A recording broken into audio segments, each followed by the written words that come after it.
Europe. 7h15, Patrick Cohen. Le vrai faux, Géraldine Vosner, et un virtuose de la com, Michel-Édouard Leclerc. Le directeur de l'enseigne de distribution, patron préféré des Français, est passé devant Carrefour cet été, une révolution. Les enseignes se portent très bien, elles recrutent, au point que sur BFM, Michel-Édouard Leclerc l'affirme. En 2018, je pense qu'on sera le premier employeur français en France. Combien de personnes? 125, 130. Leclerc sera l'an prochain le premier employeur de France, c'est vrai ou c'est faux? C'est faux, Patrick. Bon. Le premier employeur français, c'est La Poste, 255 000 salariés.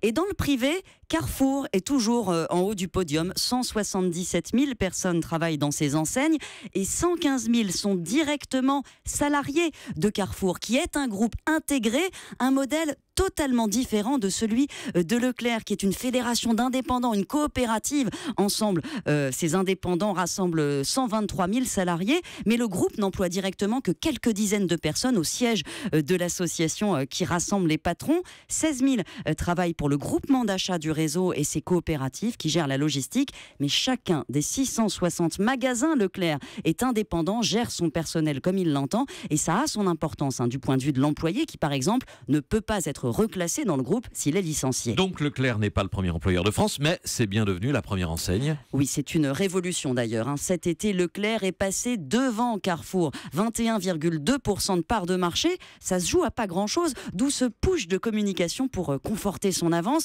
Leclerc doit rester populaire pour résister aux coups de ses concurrents qui l'attaquent beaucoup sur l'image. Leclerc doit son succès à une politique de prix bas. C'est l'enseigne du pouvoir d'achat. Il y a des promotions agressives. Les clients viennent dans ces centres où on leur propose d'autres choses, des bijoux, de la parapharmacie. Le groupe s'étend tout en restant champion de la rentabilité. Comment?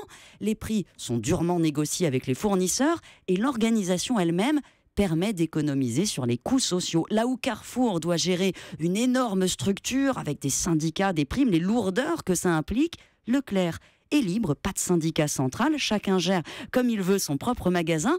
C'est pas forcément négatif d'ailleurs, les directeurs sont totalement impliqués, beaucoup plus réactifs sur le terrain. En tout cas, c'est un modèle qui s'étend. Et de façon impressionnante. Quand on regarde les comptes commerciaux de la nation, la croissance du commerce coopératif a été 7,5 fois plus importante que celle du commerce de détail en 2015. Et ce modèle pèse maintenant 30% de tout le commerce en France. Maintenant, il a aussi ses limites.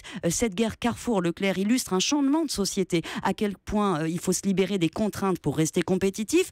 Comment atténuer la pression que subissent les fournisseurs, les agriculteurs notamment, pour maintenir ces prix bas. C'est tout l'enjeu des négociations qui entourent les états généraux de l'alimentation aujourd'hui. Merci à vous, Géraldine Vosner. Europe. Europe 1.